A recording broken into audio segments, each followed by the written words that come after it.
Hyper news కి స్వాగతం. గూడూరు నియోజకవర్గంలోని పలు గ్రామాల ప్రజలు ఎమ్మెల్యే పాసం సునీల్ కుమార్ ను కలిసి తమ సమస్యలను తెలియజేశారు.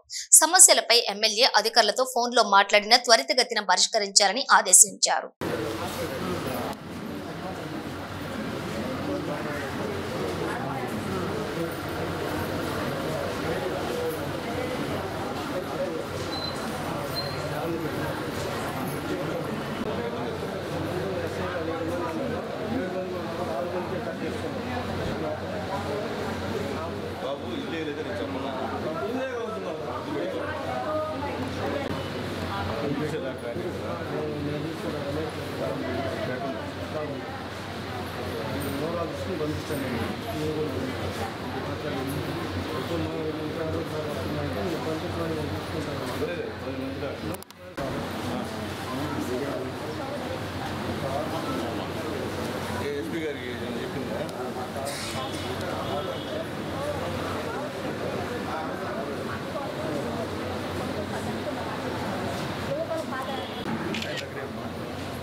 అక్కడైతే ప్రతి సబ్జెక్టుకి టీచర్ ఉంటారు.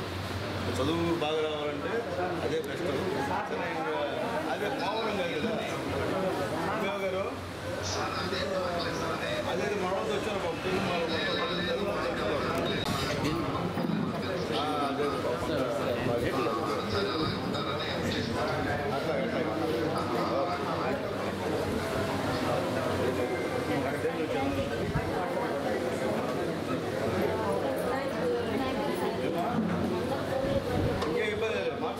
నేను చెప్పేదంటమ్మా బాగుంటుంది.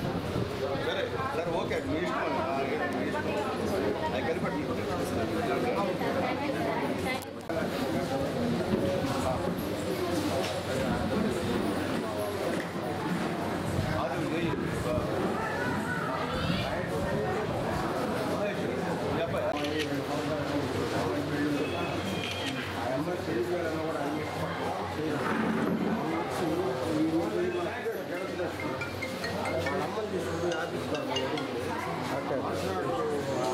తిరుపతి జిల్లా చిల్లకూరు మండలం తూర్పు కనపూరు గ్రామంలో వెలసి ఉన్న శ్రీ ముత్యాలమ్మ తల్లి భక్తుల పాలిట కొంగు బంగారంగా భక్తుల కోరికలు తీర్చి కల్పవల్లిగా శ్రీ ముత్యాలమ్మ తల్లి విరాజిల్లుతోంది. అమ్మవారిని దర్శించుకునేందుకు తమిళనాడు, కర్ణాటక, తెలంగాణ రాష్ట్రాల నుండి విశేష సంఖ్యలో భక్తులు వచ్చి అమ్మవారిని దర్శించుకుంటున్నారు. మంగళవారం, శుక్రవారం, ఆదివారం రోజుల్లో అధిక సంఖ్యలో అమ్మవారిని దర్శించుకుని మొక్కులు తీర్చుకుంటారు. పొరుగు రాష్ట్రమైన తమిళనాడు రాష్ట్రం నుండి కూడా అత్యధిక సంఖ్యలో అమ్మవారి మాలాధారణతో అమ్మవారిని దర్శించుకోవటం జరుగుతుంది. మానసిక రోగులు అమ్మవారి ఆలయ ప్రాంగణంలో నిద్రించిన వారి సమస్య తీరుతుందని భక్తుల యొక్క ప్రగాఢ విశ్వాసం. భక్తుల సౌకర్యార్థం గూడూరు ఆర్టీసీ బస్టాండ్ నుండి ప్రతిరోజు బస్సు సర్వీసులు నడుస్తున్నాయి. ఆలయ పరిసర ప్రాంతాల్లో భక్తులు వసతి చేసేందుకు వసతి గృహాలు నిర్మించి ఉన్నారు. అదేవిధంగా భక్తులు అమ్మవారికి నైవేద్యాలు తయారు చేసుకునేందుకు కూడా వీలుగా ప్రత్యేక ఏర్పాట్లు చేసి ఉన్నారు. దేవస్థానంలోని నిత్య అన్నదానం కోసం నిర్మాణాలు జరుగుతున్నాయి. జిల్లా కేంద్రమైన నెల్లూరు నుండి 70 కిలోమీటర్ల దూరంలో, అదేవిధంగా డివిజన్ కేంద్రమైన గూడూరు నుండి 35 కిలోమీటర్ల దూరంలో అమ్మవారి దేవస్థానం ఉంది. అమ్మవారి దేవస్థానానికి వెళ్లేందుకు అవసరమైన ప్రయాణ సౌకర్యం అందుబాటులో ఉంది. మార్చి 25వ తేదీ నుండి 28వ తేదీ వరకు అమ్మవారి జాతర ఘనంగా నిర్వహించేందుకు అధికారులు నిమగ్నమై ఉన్నారు. అమ్మవారి జాతరలో భక్తులు 1000 కల్లు కుండలకు వేపాకు కొమ్ములు అలంకరించి అమ్మవారి గుడి చుట్టూ ప్రదర్శనలు చేయటం ద్వారా వారి యొక్క మొక్కులను తీర్చుకుంటూ ఉంటారు. అదేవిధంగా కోడి పిల్లలు, దున్నపోతులు అమ్మవారికి సమర్పించుకుంటారు. కోరిన భక్తులకు కొంగు బంగారమై అమ్మవారు విశేష కీర్తి గడించారు. అమ్మవారి జాతర సాంప్రదాయబద్ధంగా కొనసాగుతూ ఉంది. ఈ క్రమంలో రానున్న జాతర ఘనంగా నిర్వహించేందుకు అధికారులు చర్యలు తీసుకున్నారు. జాతర నేపథ్యంలో సుమారుగా 150 సంవత్సరాల క్రితం గూడూరు తాలూకా పరిధిలోని తీర ప్రాంత గ్రామాల్లో కలరా సోకిన అనేక మంది ప్రాణాలు పోగొట్టుకుంటున్న తరుణంలోని తీర ప్రాంత గ్రామమైనటువంటి కొమరవారిపాలెం గ్రామానికి చెందిన ప్రస్తుతం చిల్లకూరు మండలంలోని గ్రామమైనటువంటి ఒక భక్తునికి స్వప్నంలో కనబడి ముత్యాలమ్మ తల్లి తాను తూర్పు కనుపూరు గ్రామ సమీపంలో శిలగా వెలసి ఉన్నానని, తనకు గుడిని నిర్మించి పూజలు చేస్తే అరిష్టాలు తొలగిపోతాయని చెప్పినట్లు పెద్దల ద్వారా తెలుస్తోంది. దీంతో ఆ గ్రామ ప్రజలంతా అమ్మవారు స్వప్నంలో చెప్పిన ఆ ప్రాంతానికి వెళ్లి చూడగా అమ్మవారు పుట్టు శిలా రూపంలో భక్తులకు దర్శనమివ్వటంతో గ్రామస్తులు అమ్మవారికి పూజలు చేయటంతో అరిష్టాలన్నీ కూడా తొలగిపోయాయని పెద్దల ద్వారా తెలుస్తోంది. దీంతో ఆ ప్రాంత ప్రజలంతా కూడా ముత్యాలమ్మ అమ్మవారి పేరుతో పూజలు చేయటం ప్రారంభించారు. ఆ గ్రామానికి చెందిన సింహాద్రి రామలింగయ్య శెట్టి 1918లో తొలిసారిగా అమ్మవారికి జాతర నిర్వహించినట్లుగా తెలుస్తోంది. అప్పటి నుండి అమ్మవారికి జాతర నిర్వహించటం ఆనవాయితీగా వస్తోంది. పోలేరమ్మ విగ్రహ ప్రతిష్ట అమ్మవారి జాతర సందర్భంగా ముత్యాలమ్మ సోదరి అయిన పోలేరమ్మ విగ్రహాన్ని ముత్యాలమ్మ అమ్మవారి దేవస్థానం ఎదురుగా తూర్పు వైపున మిట్ట ప్రాంతంలో ప్రతిష్ఠించి 3 రోజుల పాటు ప్రత్యేక పూజలు నిర్వహించి పోలేరమ్మను సాగనంపటంతో జాతర ముగుస్తుంది. అమ్మవారి జాతరలో గొల్లల వేడుక ప్రత్యేకం. అమ్మవారి జాతరలో గురునాథ స్వామి, అంకమ్మ, పరశురాముడులను వైభవంగా గ్రామోత్సవం నిర్వహిస్తారు. ఈ గ్రామోత్సవంలోని గొల్లలు వీరతాళ్లు వేస్తూ నృత్యాలు చేస్తూ ఉంటారు. దాతల సహకారంతో ఇటీవల అమ్మవారికి బంగారు చీర చేయించారు. బంగారు చీరలో అమ్మవారి దర్శనం భక్తులకు ఎంతో సంతృప్తిని కలిగిస్తుంది. అమ్మవారి జాతర విజయవంతంగా జరిపించేందుకు MLA Pasam Sunil Kumar, sub collector Raghavendra Meena అన్ని శాఖల అధికారులతోటి సమావేశం నిర్వహించారు.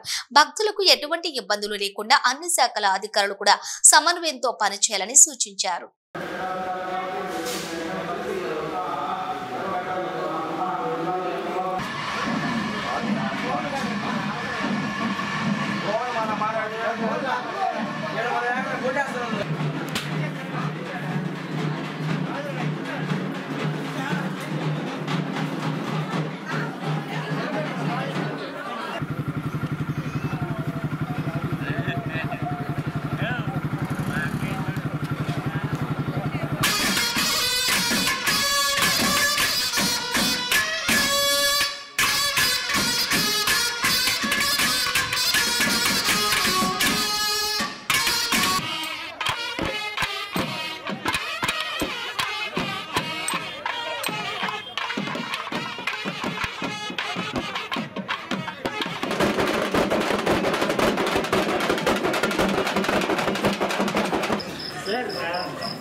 తెలుగు తమిళ భక్తుల ఆరాధ్య దైవం శ్రీ చెంగాలమ్మ పరమేశ్వరి ఆలయం హుండీ లెక్కింపు కార్యక్రమం జరిగింది.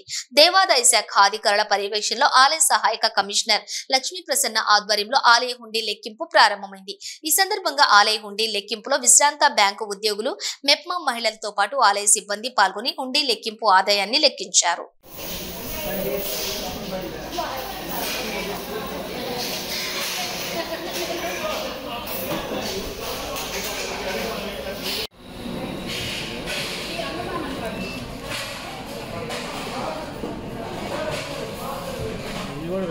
వెండి కాదు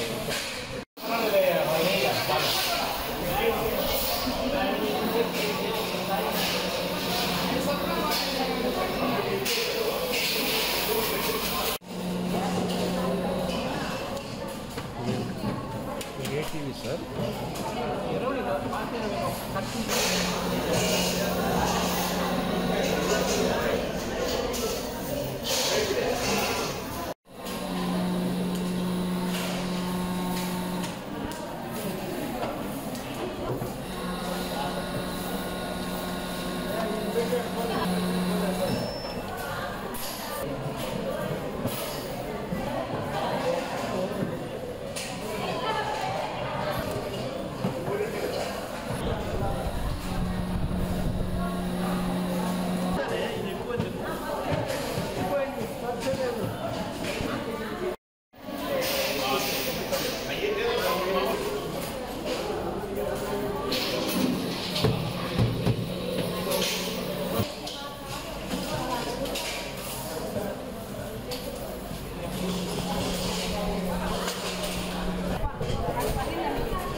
గూడూరు పట్టణంలోని సాయిరాం చారిటీస్ వృద్ధాశ్రమంలోని ప్రగతి సేవా సంస్థ ఆధ్వర్యంలో శ్రీను ఈవెంట్స్ నిర్వాహకులు మౌనిక శ్రీను దంపతుల కుమార్తె సహస్ర పుట్టినరోజు సందర్భంగా చిన్నారి కేక్ కట్ చేసి వృద్ధులకు అందించి వారి యొక్క ఆశీర్వాదాలు తీసుకుంది.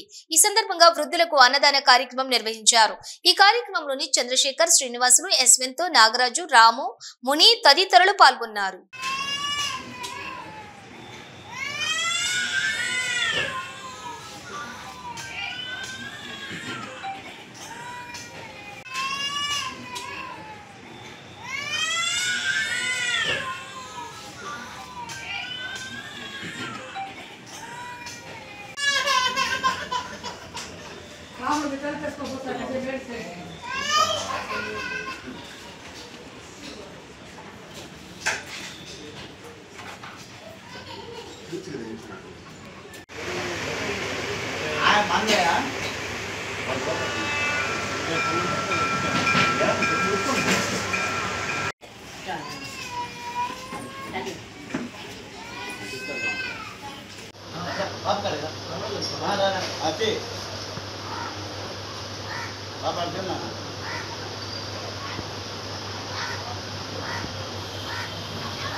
ఈరోజు ఓం సాయిరాం చారిటీస్ వృద్ధాశ్రమం నందు శ్రీను ఈవెంట్స్ ఆర్గనైజర్ మా శ్రీను అన్నగారి పాప సహస్ర బర్త్డే సందర్భంగా ఈరోజు ఇక్కడ కేక్ కటింగ్ చేసి వృద్ధులందరి ఆశీర్వాదాలు తీసుకోవడం జరిగింది.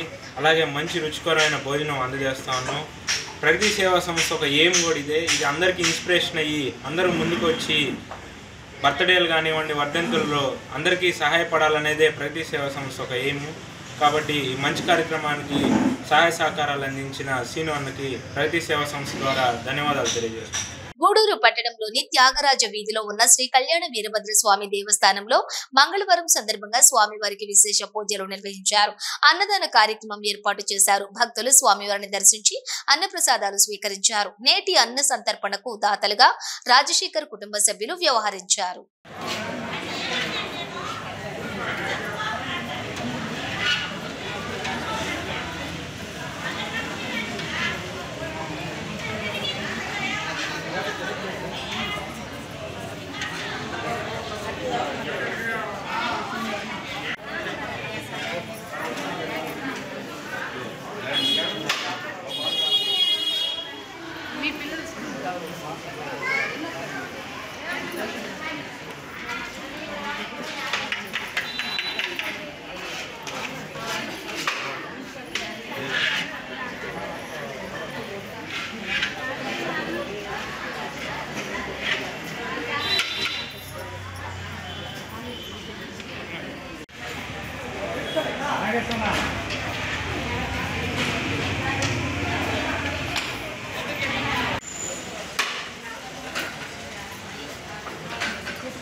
గూడూరు ఈరోజు ఉభయదాతలుగా స్వర్గీయ దాసిటి రాజారావు గారు, ఆయన మా గురువు, వనమోహాలు చిన్నతరంలో వనమోహాలు నేర్పించిన గురువు ప్రాధాన్యత ఉంది కాబట్టి, మార్గదర్శకుడే గురువు కాబట్టి ఆయన పుణ్యంతో ఈరోజు కూడా స్థితిలో ఉన్నాము. అటువంటిది ఆయన తరఫున మేము చేయడం నాకు సంతోషం. దాసిటి రాజారావు వారి సతీమణి అనసూయమ్మ గారు వాళ్ళ జ్ఞాపకార్థం మనవడు డాక్టర్ రాజశేఖరరావు గారు, దాసిటి రాజారావు గారి కుమారుడు దాసిటి నరసింహరావు, పద్మమ్మ గారు అన్నదాతలుగా వ్యవహరించారు. కాబట్టి కుటుంబ సభ్యులందరికీ ఆయురారోగ్య కోరుకుంటున్నాను. ఇవి బులెటిన్ డీటెయిల్స్ చూసి ఉండండి హైపర్ న్యూస్.